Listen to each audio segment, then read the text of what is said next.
Did you know that the moment you choose yourself over someone else's comfort, everything changes? Veronica had dreamed of this solo vacation for 3 years. Finally, she booked a week at a quiet beach town. No checking in, no explaining her choices, just her and the ocean.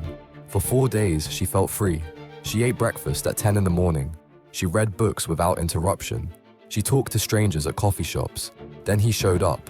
Her partner arrived unannounced, suitcase in hand, demanding to know why she needed space from him. He expected her to smile and welcome him like always. But something had shifted in those 4 peaceful days. For the first time, Veronica said no. She told him to leave. She chose her boundaries over his feelings.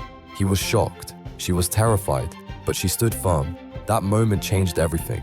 He learned she had limits. She learned she had power. Sometimes the kindest thing you can do for yourself is disappoint someone who expects you to disappear.